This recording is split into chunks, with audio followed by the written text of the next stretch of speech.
Hello guys, नमस्कार। Management enthusiast में आपका स्वागत है। ये चैनल बिजनेस के बारे में, मैनेजमेंट के बारे में और इन्वेस्टमेंट के बारे में आपको नई नई चीजें और अलग अलग टाइप के टॉपिक्स के बारे में बताता है और एक अच्छी नॉलेज देने की कोशिश करता है। और जो एंटरप्रेन्योर्स हैं, जो मैनेजर्स हैं, जो बिजनेस में इंटरेस्टेड लोग हैं, स्टूडेंट्स हैं, उन सबको ये एक या कोई फैकल्टी है, उन सबको ये एक नॉलेज प्रोवाइड करने की कोशिश करता है ये चैनल।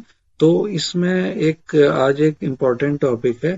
जो इन्वेस्टर्स हैं हमारे, जो एंटरप्रेन्योर्स हैं, जिनको की बिजनेस करना है अभी और कोई नया बिजनेस स्टार्टअप कोई करना शुरू करना चाह रहे हैं, तो गवर्नमेंट ऑफ इंडिया की एक स्कीम है स्टार्टअप इंडिया। ठीक है, उसके बारे में, स्टार्टअप इंडिया स्कीम, उसके बारे में आज हम डिस्कस करेंगे इस टॉपिक में। दोस्तों, अगर मेरे वीडियोस पसंद आ रहे हैं तो please like and share the videos and subscribe my channel. ये एक इनकरेजमेंट हमको मिलता है, इससे मुझे मिलता है कि जो आप अगर कोई लाइक कर रहे हैं या सब्सक्राइब कर रहे हैं वीडियोस को, चैनल को, तो ये एक मोटिवेशनल फैक्टर होता है मेरे लिए। तो इसको आप से रिक्वेस्ट है कि आप प्लीज लाइक करें और शेयर करें मेरे वीडियोस को, और ज्यादा से ज्यादा मतलब सब्सक्राइब करें मेरे चैनल को। तो आइए चलते हैं एक नए टॉपिक पर, स्टार्टअप इंडिया स्कीम। इसका पर्पस क्या है, इसके बेनिफिट्स क्या हैं, और जो एंटरप्रेन्योर्स हैं वो इसको सक्सेस के लिए कैसे यूज कर सकते हैं। ठीक है, तो startup India is a flagship initiative launched by the government of India in January 2016। ये एक स्कीम है जो गवर्नमेंट ऑफ इंडिया ने लॉन्च की 2016 जनवरी में, to promote and support the growth of startups during throughout the country. तो कोई भी स्टार्टअप है, उनकी ग्रोथ को, उनको प्रमोट करने के लिए, उनको सपोर्ट करने के लिए। ठीक है, तो अगर आप कोई इनोवेशन कर रहे हैं या आपको मतलब कि एंटरप्रेन्योरशिप को फैसिलिटेट गवर्नमेंट को करना है, तो उसके लिए वो इस स्कीम के द्वारा कर सकती है गवर्नमेंट। ठीक है, तो ये एक इकोसिस्टम को भी मतलब कि क्रिएट करता है। ये वाला जो ये स्कीम है, एक इकोसिस्टम क्रिएट करती है स्टार्टअप्स के लिए। तो इसका पर्पस क्या है स्टार्टअप स्कीम का? इसका पर्पस है, एक तो fostering innovation, encouraging innovation in various sectors by providing resources and supportive environment for entrepreneurs. तो एंटरप्रेन्योर्स को सपोर्ट करता है ये जो स्टार्टअप इंडिया है, ये स्कीम सपोर्ट करती है और रिसोर्सेज प्रोवाइड करती है अगर आप इनोवेशन कर रहे हैं किसी भी फील्ड में। उसके अलावा इकोनॉमिक ग्रोथ, तो it aims in driving economic growth and contributing to job creation through the proliferation of new businesses और सिंप्लीफाइंग रेगुलेशंस।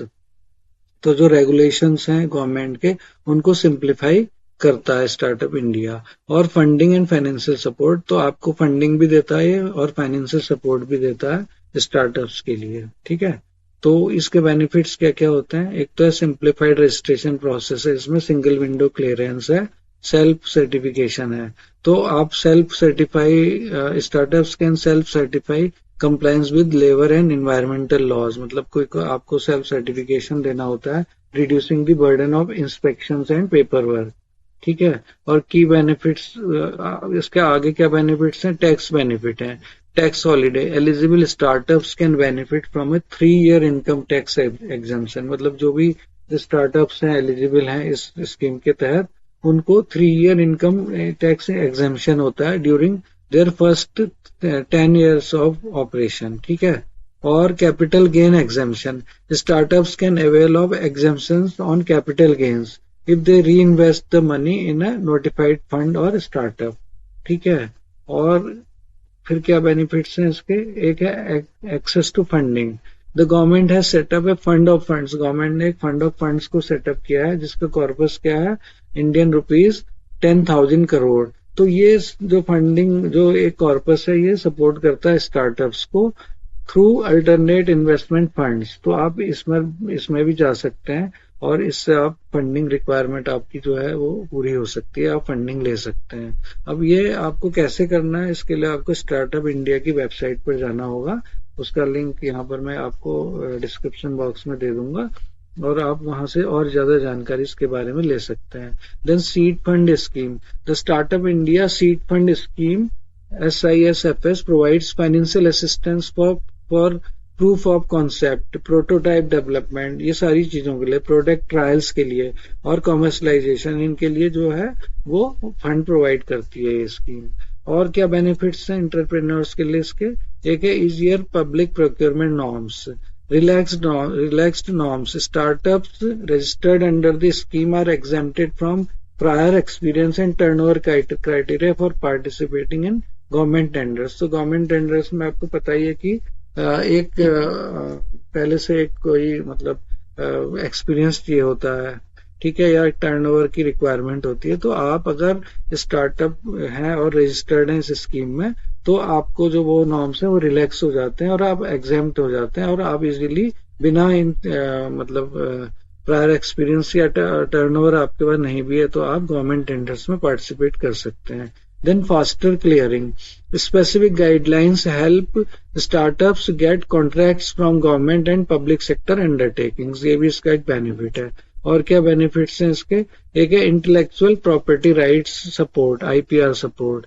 तो the scheme provides 80% rebate on patent cost and support for fast tracking the examination of patents. तो आपने अगर इस startup India में आपने register किया है तो आपको 80% रिबेट मिल जाएगा पेटेंट कॉस्ट में और फास्ट ट्रैकिंग हो जाएगी आपके पेटेंट्स को एग्जामिन करने में, ठीक है। और लीगल असिस्टेंस भी प्रोवाइड करता है ये स्टार्टअप इंडिया, और आप अवेल कर सकते हैं legal and operational assistance for filing IPs at reduced costs, ठीक है। और क्या बेनिफिट्स हैं?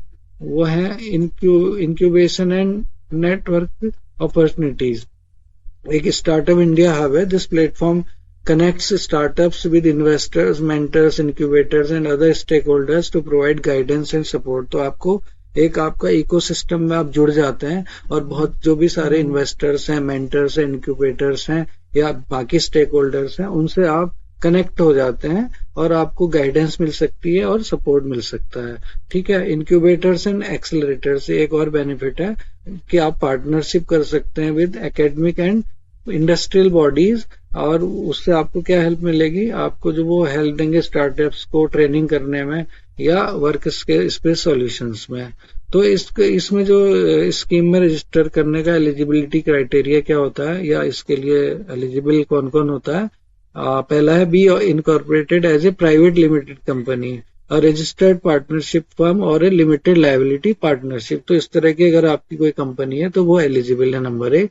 और be less than 10 years old from the date of incorporation. अगर आपकी कंपनी को डेट ऑफ इनकॉर्पोरेशन से अभी तक 10 साल से कम हुए हैं तो आप एलिजिबल हैं इस स्कीम के लिए। और आपका एनुअल टर्नओवर अगर इंडियन रुपीस 100 करोड़ से कम है किसी भी प्रीसीडिंग फाइनेंशियल ईयर में, तो आप जो है वो एलिजिबल है इस स्कीम के लिए, ठीक है। और एक और एलिजिबिलिटी क्राइटेरिया है बी वर्किंग टुवर्ड्स इनोवेशन। आप इनोवेशन कर रहे हैं, कोई डेवलपमेंट कर रहे हैं, improvement of products, processes and services, अगर ये कर रहे हैं आप तो आप ये एग्जामिन किया जाएगा कि आप इन ये सारी चीजें इनमें इन्वॉल्व हैं कि नहीं है, ये सारी चीजें आप कर रहे हैं कि नहीं कर रहे हैं, तभी आपकी एलिजिबिलिटी बनेगी। अब आपको स्टार्टअप इंडिया में कैसे रजिस्टर करना है? पहला है incorporate the business, register the business as a company, LLP और पार्टनरशिप फॉर्म। पहले तो आप अपने बिजनेस को रजिस्टर करिए एज ए कंपनी, एलएलपी, या एलएलपी क्या होता है? Limited liability partnership. तो ये आप मेरे चैनल में जाके वीडियो है उसको देख सकते हैं, इसका लिंक मैं डिस्क्रिप्शन बॉक्स में दे दूंगा। और या फिर पार्टनरशिप फॉर्म के रूप में रजिस्टर कीजिए। और आप स्टार्टअप इंडिया पोर्टल है उसकी जो वेबसाइट है जिसका लिंक मैं डिस्क्रिप्शन बॉक्स में आपको दूंगा, तो उसमें आप प्रोफाइल क्रिएट कीजिए, ठीक है, और कंप्लीट कीजिए रजिस्ट्रेशन को। और उसके बाद जो रिक्वायर्ड डॉक्यूमेंट्स हैं वो सबमिट करने हैं आपको। Upload the necessary documents including a certificate of incorporation and a description of business. उसके बाद gate DPIIT recognition.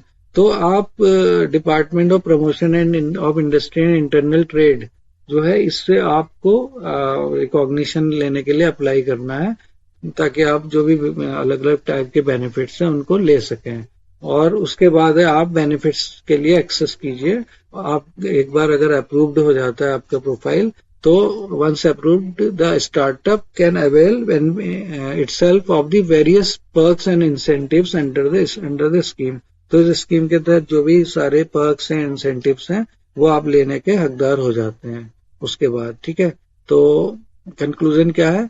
Startup India scheme is a comprehensive program that offers various benefits designed to help entrepreneurs overcome initial challenges and grow their businesses. शुरू में क्योंकि startups में entrepreneurs को बहुत सारे challenges आते हैं बिजनेस को ग्रो करने में, तो ये स्टार्टअप इंडिया स्कीम एक ऐसी स्कीम है जो कि आपको हेल्प करती है, सपोर्ट करती है उन चैलेंजेस को ओवरकम करने में। और आप टैक्स बेनिफिट्स का एडवांटेज ले सकते हैं, फंडिंग सपोर्ट ले सकते हैं, इसकी जो प्रोसेस है वो स्ट्रीमलाइंड हो जाती है, आपकी लाइसेंसिंग रिक्वायरमेंट कम हो जाती है, पेटेंटिंग की जो प्रोसेस है वो आपकी इजी हो जाती है और आपको पेटेंटिंग में कॉस्ट आपकी कम हो जाती है। नेटवर्क अपॉर्चुनिटी मिलती है आपको, आपको मतलब जो भी इकोसिस्टम से आप कनेक्ट हो जाते हैं, जिसमें कि इन्वेस्टर्स हैं या अलग अलग टाइप के और स्टार्टअप्स के जो भी लोग हैं, स्टेक होल्डर्स हैं, वो उनसे आप कनेक्ट हो जाते हैं, या एकेडमिक्स के जो एकेडमिशियंस हैं या एकेडमिक इंस्टीट्यूशन है जो कि आपको ट्रेनिंग प्रोवाइड कर सकते हैं। तो आपके एक इकोसिस्टम से कनेक्ट होते हैं जो कि आपको सपोर्ट करता है आपके स्टार्टअप को to scale up more effectively and contribute to the broader goal of economic development and job creation in India. तो जो कि इसका एम भी है कि इकोनॉमिक डेवलपमेंट करना है through businesses, to grow the businesses, to support the businesses and उसके थ्रू जॉब को क्रिएट करना, जो कि इसका मेन एम भी है। So guys that's it for startup India scheme.